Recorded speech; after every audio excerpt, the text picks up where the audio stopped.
Tonight, one king-size GOP donor and influencer appears to be breaking with the one-time star of the anti-establishment GOP. White House correspondent Kevin Corke is working late into the night to bring us the very latest. Hi, Kevin. Always great to be with you, my friend. Now, yesterday, the president had this 4-paragraph statement, and in it, he basically said that Steve Bannon had lost his job and lost his mind when he was ushered off the White House team. Well, today, he had decidedly fewer words for his former chief strategist, who is frequently quoted in the book we've all been talking about. You see right here, Fire and Fury Inside the Trump White House, which certainly has generated a storm of controversy because of a number of allegations, including a few real eye-openers, Shannon, from Bannon himself, including a suggestion that Bannon wanted to run or wants to run for president in 2020. I'm not kidding. Well, today, for the very first time since the book controversy really erupted, the president finally responded on camera to comments attributed by his former chief strategist. Words about Steve Bannon? I don't know. He called me a great man last night, so, you know, he obviously changed his tune pretty quick. Thank you. Thank you. I don't talk to him. I don't talk to him. That's just a misnomer. Thank you. All right, so, all right, what gives? Well, why isn't the president talking to Bannon? Well, maybe because of some of the things he apparently has said in his book, like calling the president's daughter Ivanka, quote, dumb as a brick. He also apparently said that the president eats McDonald's food because he fears being poisoned. He also opined that there's a 33% chance that the president would either be impeached, resign, or limp to the end of his term. Now, for his part, Bannon also seemed to be downplaying the possible rift with the president, saying that, well, in a radio interview today, that he's still 100% behind the commander-in-chief. Don't worry, there will be no daylight between the agenda, Donald Trump, and the folks at Breitbart, and this show and the website. The President of the United States is a great man. You know, I support him day in and day out, whether going through the country, giving the Trump miracle speech, or on the show or on the website. So I don't think you have to worry about that.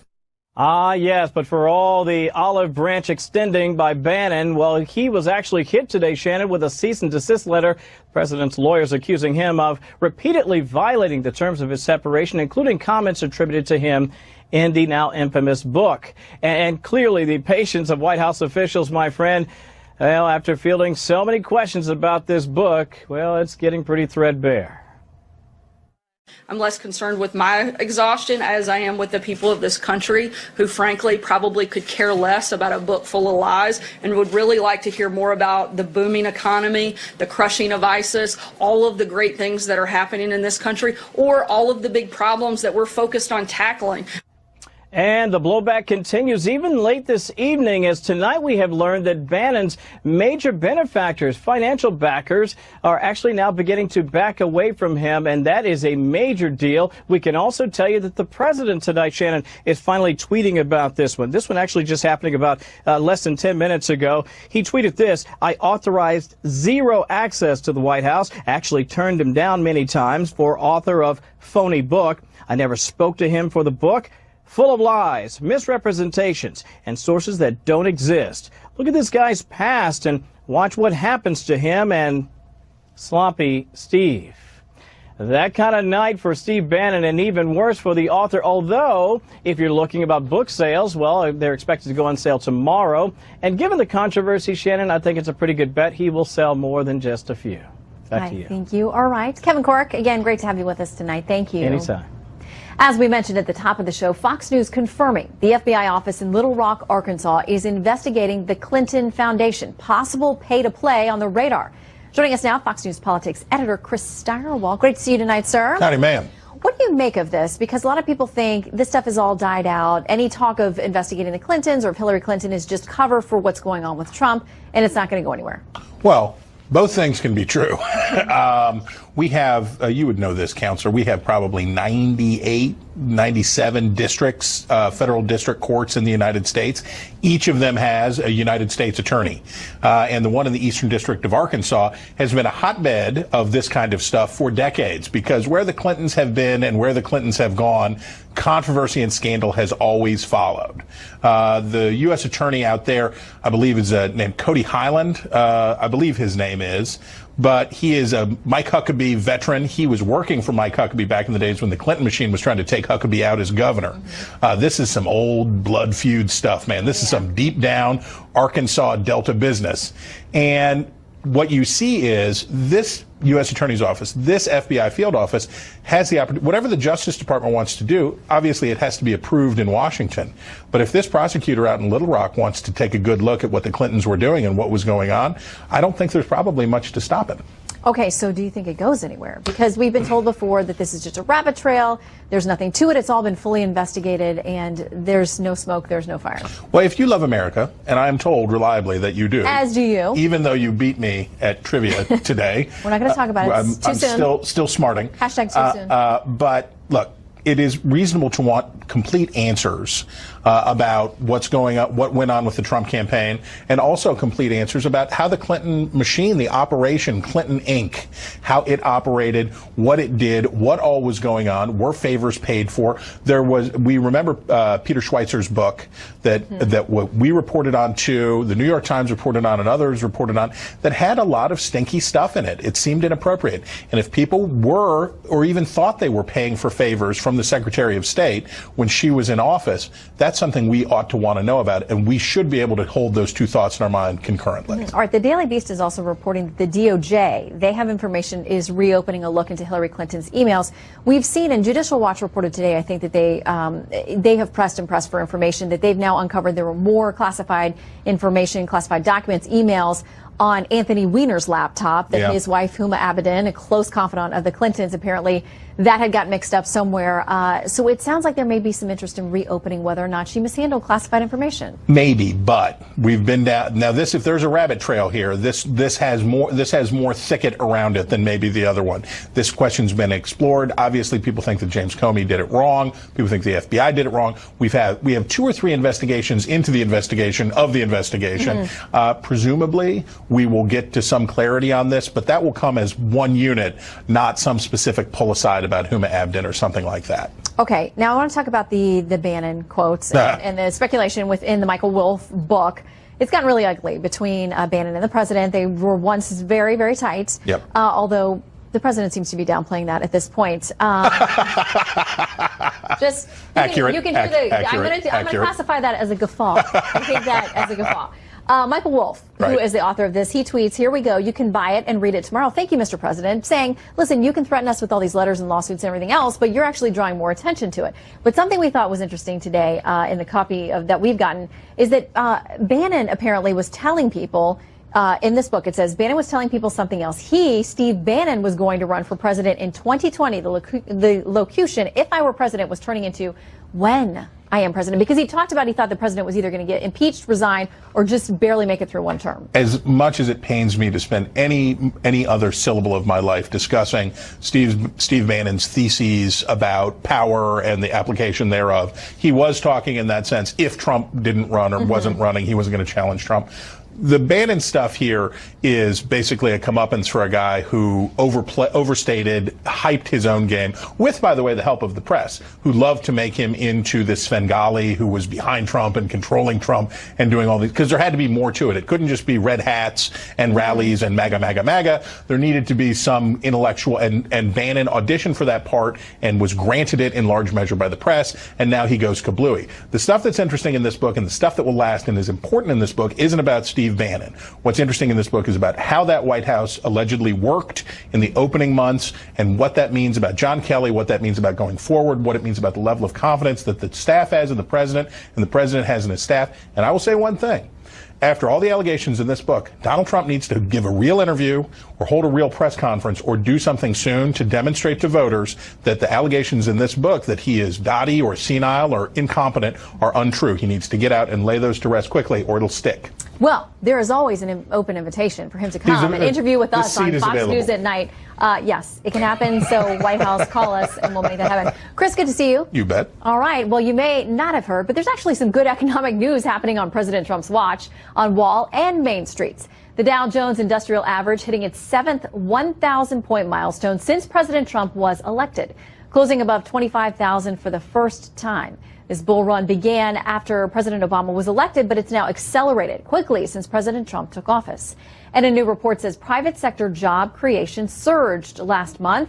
More companies today announcing they will give workers bonuses, pay raises, and increase 401 contributions to share savings from the $1.5 trillion GOP tax cut bill. President Trump weighing in on Twitter just moments ago, saying this: the fake news media barely mentions the fact that the stock market just hit another new record and that business in the U.S. is booming. But the people know. Can you imagine if O was president and had these numbers? Would be biggest story on earth. Down now over 25,000. Well, 4 days into the new year, and there are new showdowns brewing in Washington. A big battle looming over immigration reform as Democrats continue to insist on a DACA deal before funding the government past January 19th. And today, the Trump administration opening up two new political battle fronts with plans to expand offshore drilling and to ramp up enforcement of federal marijuana laws. Doug McKelway is following his storylines for us tonight. Hi, Doug. Good to see you, Shannon. You know, with its rapid pace of initiatives and controversies, the Trump administration is keeping all lawmakers on their toes while ensuring that Democrats and even a few Republicans are downright angry. First up, as you said, legislatively, is DACA. Mr. Trump invited a handful of Republicans, John Cornyn of Texas, Tom Cotton of Arkansas, and Lindsey Graham of South Carolina, to the White House today to help craft an immigration policy, one that has these non-negotiable ingredients. Any legislation on DACA must secure the border with a wall. It must give our immigration officers the resources they need to stop illegal immigration and also to stop visa overstays. And crucially, the legislation must end chain migration. But many Democrats say they can't support such an immigration bill. Both the House and the Senate, though, will need some Democrat votes before they can get this thing across the finish line.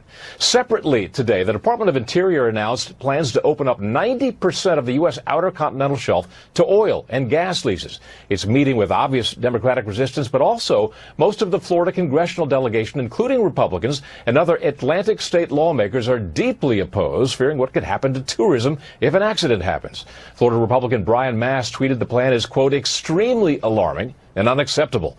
Another hot button issue today, Attorney General Jeff Sessions rescinding Obama-era marijuana enforcement guidelines. Sessions is leaving it up to federal prosecutors in states that allow legal pot sales whether to crack down on the marijuana trade.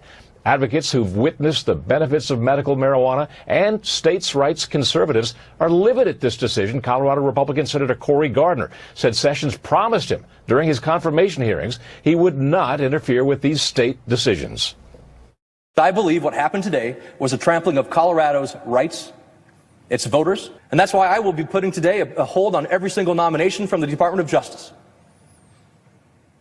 until Attorney General Jeff Sessions lives up to the commitment that he made to me in my pre-confirmation meeting with him. Sessions is also catching flack from conservatives on a different issue. Republican Mark Meadows and Jim Jordan write that Sessions, quote, has no control at all over the premier law enforcement agency in the world, and that the time for a new attorney general is now. Shannon, back to you. All right. Doug McKelway, thank you very much.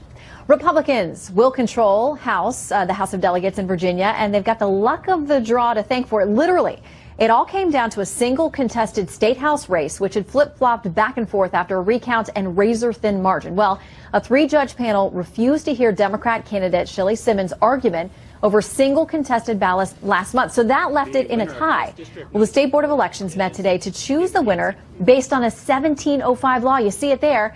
They pulled a name out of a bowl. Republican incumbent David Yancey was declared the winner after his name was selected. Simmons says she is not ruling out seeking another recount in court.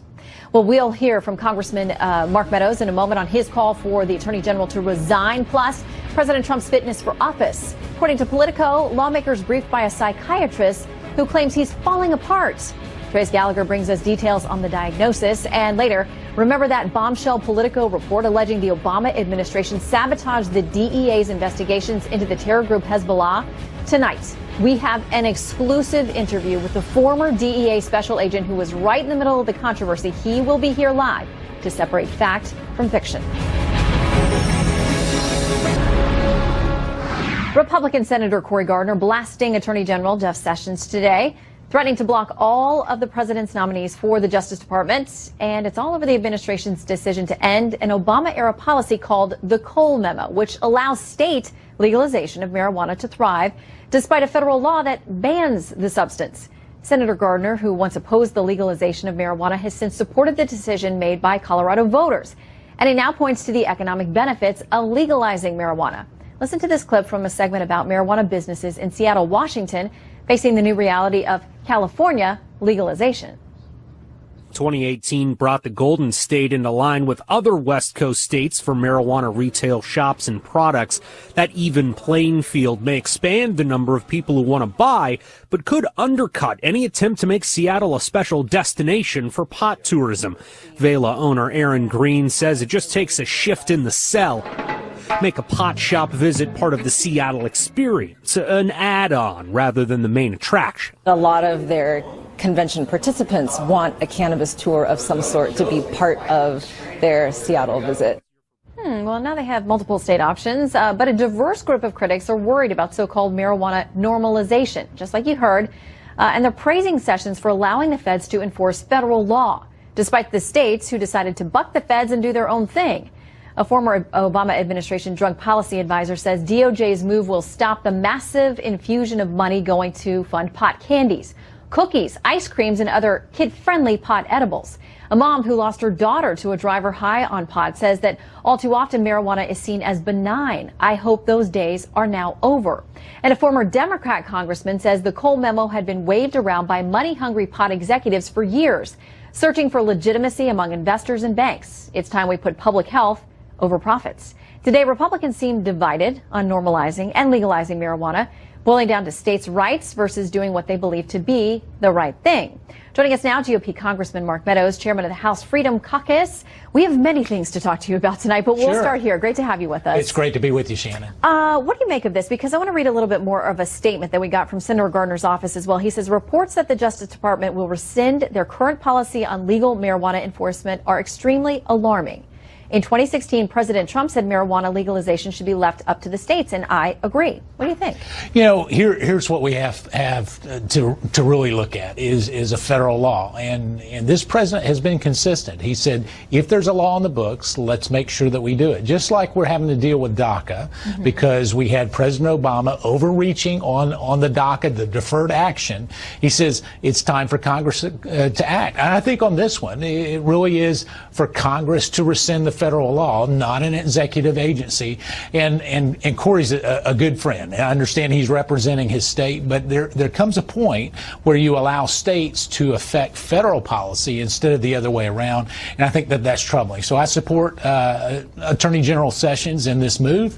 It really kicks it back to Congress, and now's the time for us to act if we want to address this particular issue.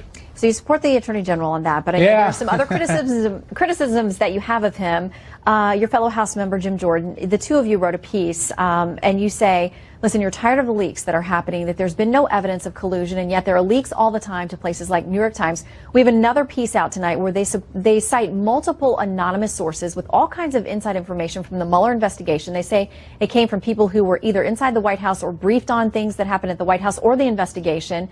You say it's time for the leaks to stop. You say in this piece today, if Sessions can't address this issue immediately, then we have one final question needing an answer.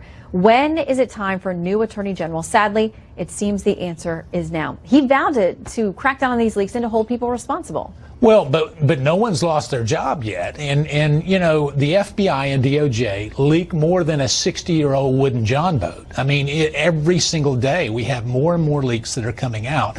And so it's critically important that we address that. But not just that.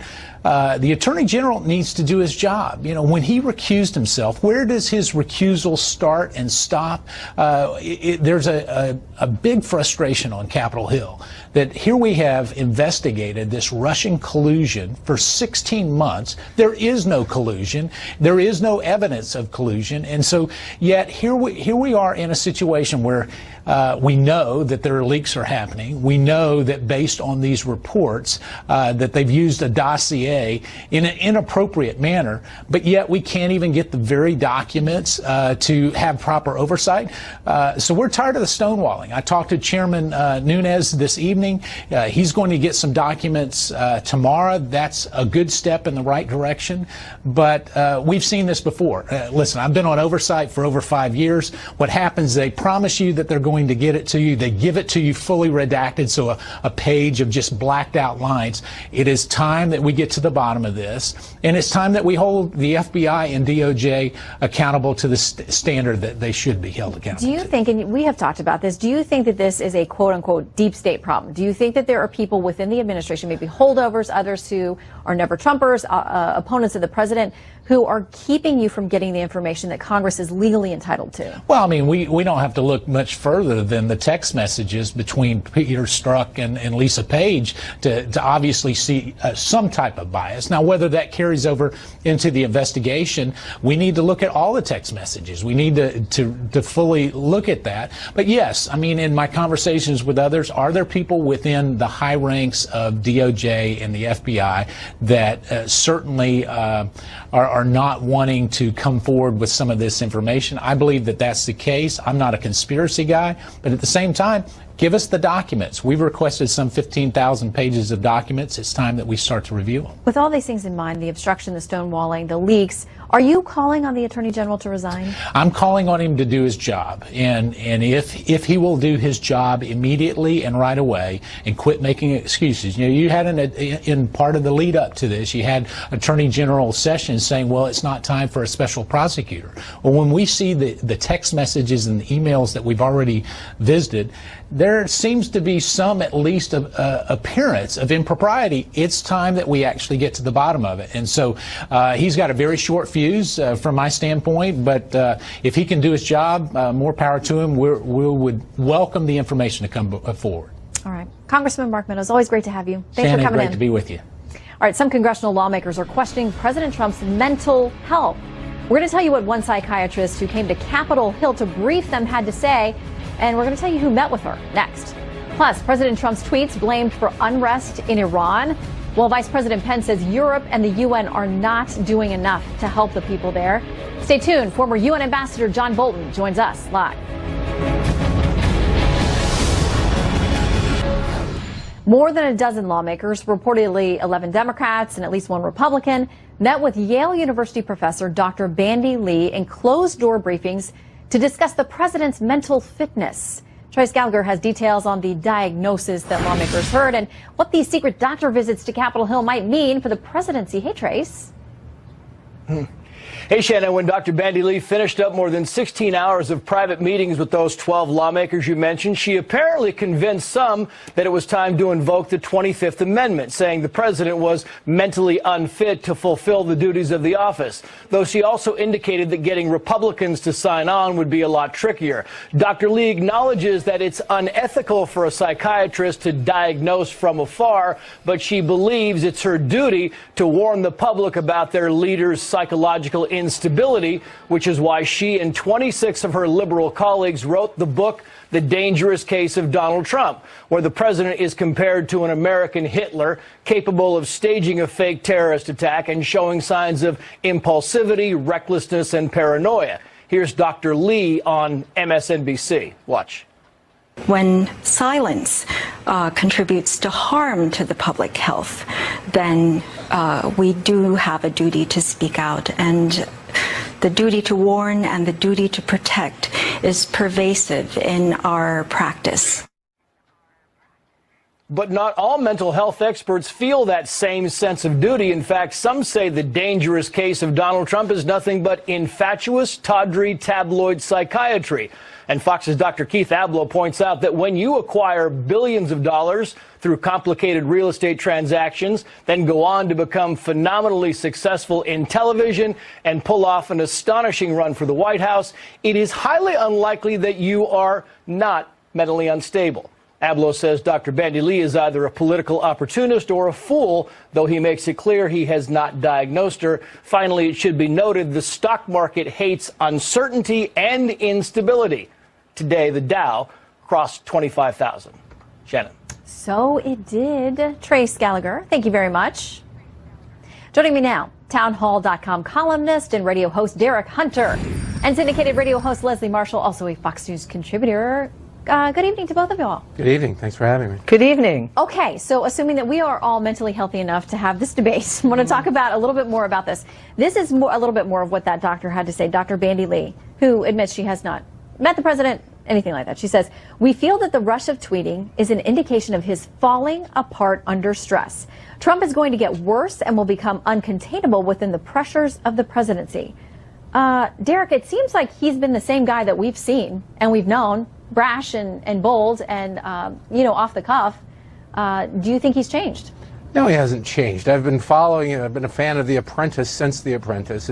It's a weird thing in Washington, D.C. that nobody ever speaks their mind. So when somebody does, it's considered a mental disorder. I got to give Dr. Lee a lot of credit for her willingness to willingly and knowingly and admittedly violate the ethics of her profession in order to sell books. We'll see if it works out, but I think a book could be written about the violation of ethics for her profession in this case. Well, it's interesting that she came here to Capitol Hill and briefed people over a 2-day period on this very real discussion about what would happen. Now, there's been this discussion, Leslie, about the 25th Amendment, which provides a way for the vice president, majorities of the cabinet members to step in if they think the president is unable, incapacitated, can't get his duties done.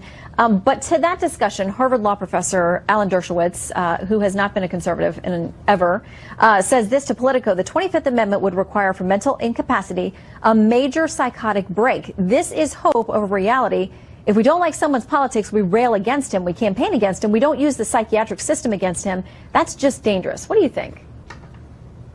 Well, I actually do think it's dangerous to sound like you're making a diagnosis when you haven't actually seen a patient in any area of medicine. But I do think it's important for the American people to be aware of what is going on with their leader. I think it's important for this or any leader to have proper medical treatment. For Congress to be briefed by somebody who hasn't seen him, to me, is not ethical. And quite frankly, even though I'm a Democrat, I've said it before, Shannon, you've heard me, this is not how, if the removal of Donald Trump ever happens, this is not how it's going to come about, because you don't have the vice president, you don't have the cabinet, you don't have the Republicans in lockstep with the Democrats on this issue, even the one Republican that sat down for this meeting. So I really just think this, quite frankly, is a waste of time, because this individual has not seen him. Having said that, though, he does have some tweets that are very similar to North Korea, the North Korean leader, who many of us do think is quite the wingnut. So I think he needs to stop some of that behavior, and then maybe these conversations. Can we talk for a second about what is crazy? But we know he's not going to change his behavior. I mean, anybody who's followed him for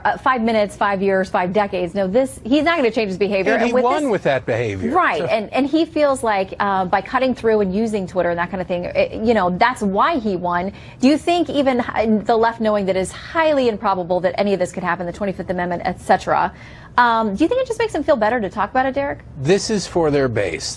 You've got members like Jamie Raskin and Zoe Lofgren. Jamie Raskin usually looks like he slept in a bag of potato chips, coming out and talking about how the president seems unhinged from afar through somebody who admits that they're violating the ethics of their profession. What really is crazy is advocating for policies that have failed the world over. Look at the UK. They've canceled in their national health system all non-emergency procedures through the end of the month because their system can't handle it. Yet there are many members who met with Dr. Lee who advocate to bring that sort of system here. I'd take 180 characters of crazy at a time over a nationwide policy over 1/6 of the U.S. economy any day of the week.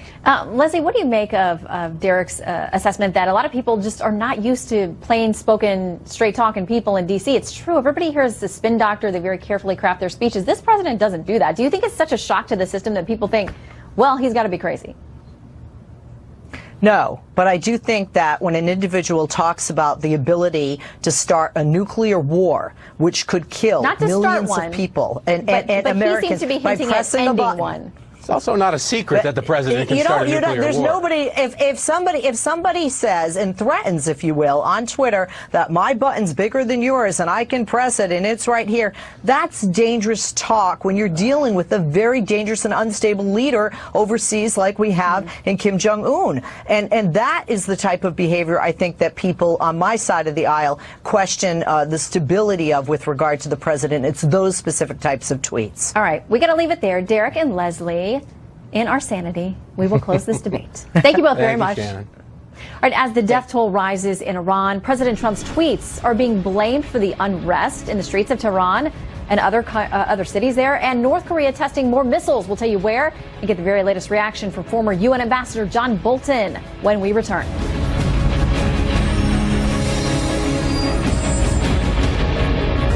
New tonight from the standoff on the Korean Peninsula, officials from North and South Korea will meet in neutral Panmunjom next Tuesday to discuss the possibility of North Korean athletes participating in next month's Winter Olympic Games outside Seoul, as South Korean President Moon Jae-in sees a groundbreaking chance to improve relations. We'll keep you updated on that. Iran's leaders now blaming President Trump and his Twitter habits for those deadly protests, and they aren't the only ones. Meanwhile, Vice President Pence penning a scathing piece slamming our European allies and the UN for failing to stand up for Iranian protesters. And U.S. Ambassador to the United Nations, Nikki Haley, a short while ago, requesting a Security Council meeting on Iran. Former U.S. Ambassador to the UN and Fox News contributor John Bolton joins us live. Good to have you, Ambassador. Glad to be here. Okay, so let's talk about this meeting that Ambassador Haley's called for tomorrow. Dog and pony show, what happens? Well, I think it's important to continue the discussion about why the people of Iran are rising against the regime. I think that's quite significant. I don't expect any substantive action out of the UN. I think Russia and China would block any meaningful new sanctions. And honestly, I have to say that our friends in Europe haven't exactly stood up on this issue. So the discussion will go ahead, but I don't see anything coming out of it. In a piece by the Vice President today in Washington Post, he said this: the United States has spoken clearly and unequivocally. Unfortunately, many of our European partners, as well as the United Nations, have thus far failed to forcefully speak out on the growing crisis in Iran. It's time for them to stand up. Who are we calling out? Well, I think the European Union in particular, but Germany, France, and Great Britain, unfortunately, partners in the deal with Iran on the nuclear question. And it just shows that the Iranian strategy, the Obama strategy, worked. They sucked us and the Europeans into being able to trade and invest with Iran. Europe sees the possibility of profits, and they're blind to what's happening in the streets of Iran. So I didn't write that article for Mike Pence, but I wish I had, because it's exactly the right point to make. Okay, what about Pakistan? We also got word today from the State Department that we're going to be freezing substantial security assistance that we give to that country. Not saying it's going away forever, but freezing it for now, as there's a lot of tough talk from this administration about the fact that they haven't been reliable partners in the fight against terrorism. Yeah, look, I remember George W. Bush very well after 9/11 when he said, with respect to terrorism, you're either with us or against us. And people at the time said, oh, that's terrible. You shouldn't hold nations to account. I think it was the right thing to say then, and I think President Trump is really going back to that. So freezing this assistance, I think, is an incredibly important signal to Pakistan. The one thing we've got to remember is that in this unstable political environment, civilian government not being all that strong, the military in Pakistan increasingly infiltrated by radicals, that they are a nuclear weapons state. So if you push them all the way over to the other side, you risk having those nuclear weapons being dispersed to terrorists who could take them anywhere in the world. That's something we've got to focus on as well. But leaning on Pakistan, it's about time. And looking back to the last administration, we're getting word tonight, confirmation that there is an investigation looking into the Clinton Foundation, whether there was pay to play there, whether there were favors that were done for countries, and in any connection with Bill or Hillary Clinton and benefiting the foundation anyway. Your reaction? Look, I think these questions need to be answered, and I'm very disturbed as a Justice Department alumnus myself of the politicization of law enforcement, the politicization of intelligence, of investigations being cut off that should have been allowed to go forward. I believe this investigation, which is being conducted by the U.S. Attorney's Office for Arkansas, is exactly the right way to do it. You don't need a special counsel to do it. This is, I trust the career prosecutors, and I think we ought to let it go ahead. There's so many things about the foundation that look like Tammany Hall, as Walter Russell Mead once compared it to. So let's see what it looks like. We will see. All right, Ambassador, great to have you with us. Glad to be with you. Thanks for coming in. All right, a massive snowstorm pummeling the East Coast, from blizzard conditions and bitter winds to coastal flooding in some parts. A bomb cyclone update coming your way. But first, an exclusive interview with a former senior DEA official at the heart of Politico's bombshell report that the Obama administration derailed investigations into the terror group Hezbollah's drug operations. He's next. A bombshell report by Politico alleging the Obama administration interfered with a federal investigation into how Iran-backed terror group Hezbollah turn profits on illegal drugs and weapons trafficking. According to the report, the previous administration didn't want anything to get in the way of a nuclear deal with Tehran. Now, you'll remember, we spoke with the investigative reporter who broke the story. Federal investigators were watching and gathering evidence of Hezbollah sort of transforming itself from a political power and a terrorist organization to one that was trafficking in drugs. And they documented was that they were doing it to raise money to help rebuild after the Israel war and to help an expansion that they were doing globally. So they gathered evidence. They designated about a couple of dozen super facilitators as people that were connected to the conspiracy. But when they really tried to delve deeply into these people, they got shut down.